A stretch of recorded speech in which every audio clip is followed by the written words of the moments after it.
Initial length of a brass rod is 40 cm after the heated. The final length of the brass is 40.0 cm and the final temperature is 80 degrees Celsius.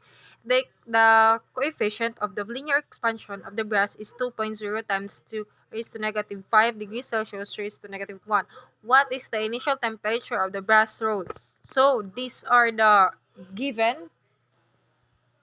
Then, the T2 is the final temperature. The 40 cm is the initial length. Then, the final length is 40.04. Then, the 0.04 cm is the increase in length. Then, this one is the coefficient of linear expansion. So, we use this, what do you call this? We need to find out pala this T1. Yes. We need to find out what is the initial temperature of the brass rod. So this the solution is we need to use the equation of linear expansion. So we need to put close parentheses. So, to solve this one is 0.004 is equal to 2.0, 10 raised to negative 5 times to 40, then 80, 80, minus to T1, then 0.04 is equal to 80 times 10 raised to negative 5, then 80 to minus to T1, then 0.04 is equal to 0.0008 times to 80 minus to T1. So, 0.0008 T1 is equal to 0.064 minus 0.040.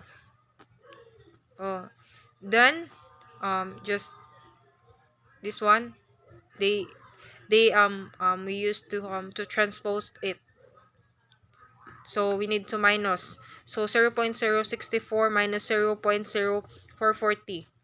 So this just copy this 0.008 T1 minus the answer is 0.024. So the answer of the initial temperature of the brass rod is T1, or the initial temperature is equal to 30 degree Celsius. So this is the problem. A block of ice with a mass of 50 gram at 0 degrees Celsius and 200 gram of water at 30 degrees Celsius placed in a container. If the specific heat of water is 1 cal G raised to negative 1 degree Celsius raised to negative 1, and then the heat of diffusion for ice is 80 cal G raised to negative 1, what is the final temperature of the mixture? So we need to get the final temperature. So these are the given.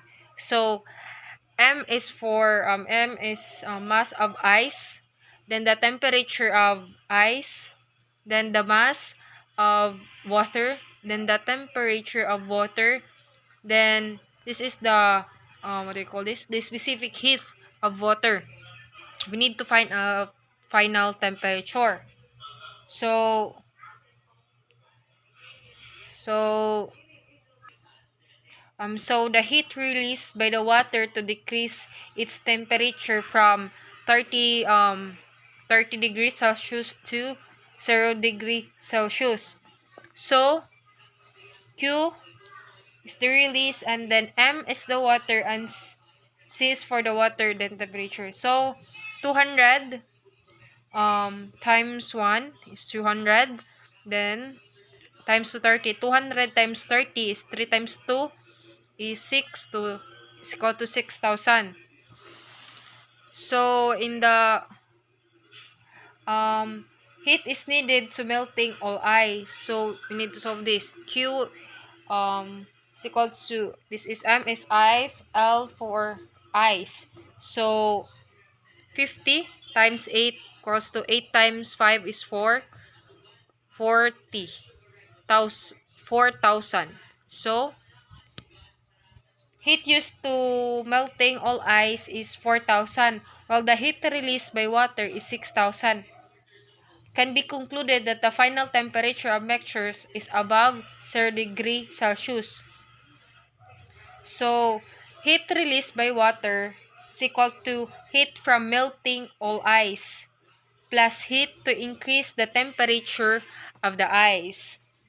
So M is for the water, C is for the water, the temperature, and the M for ice, L for ice, M for ice, then the water, the temperature. So 200 times 1,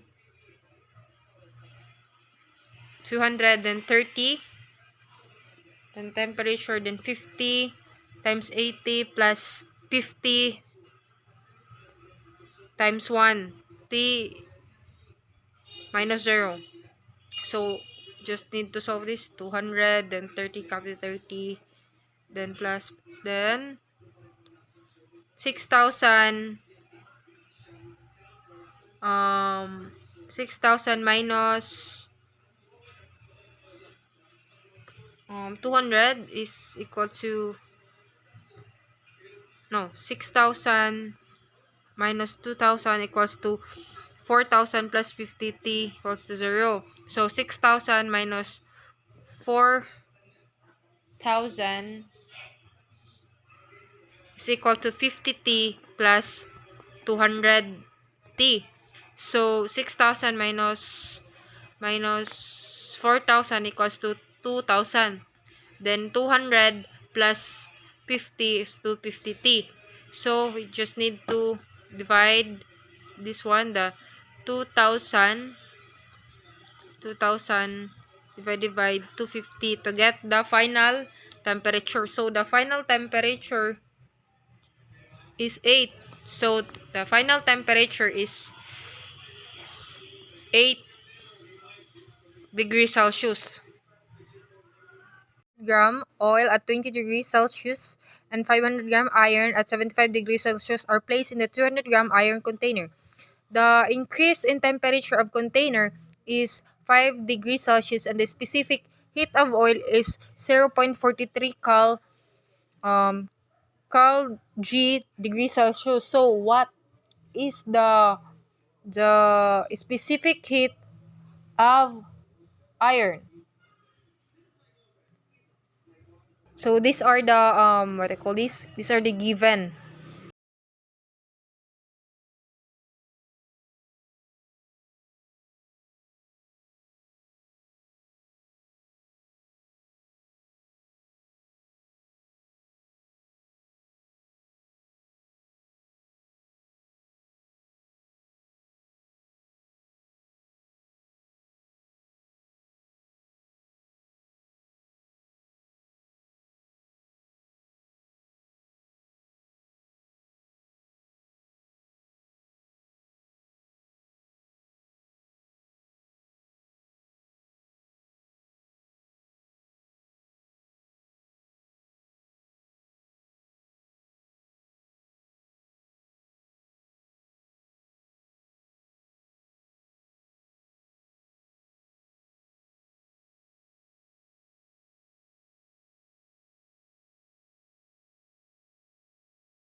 Forty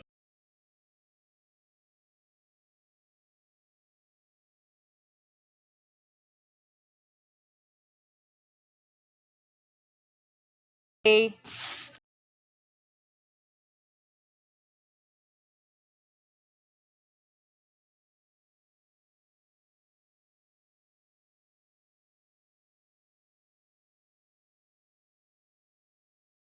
and then this one is the heat absorbed by oil.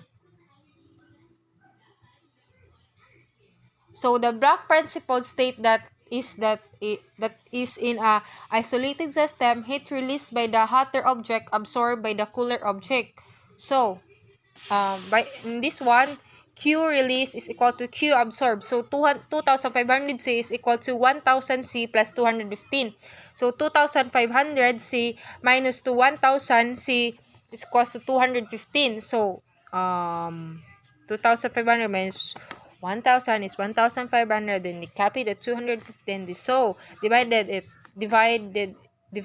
215 divided by 1,000 is equal to, C is equal to 0.43, 143 kilograms degree Celsius.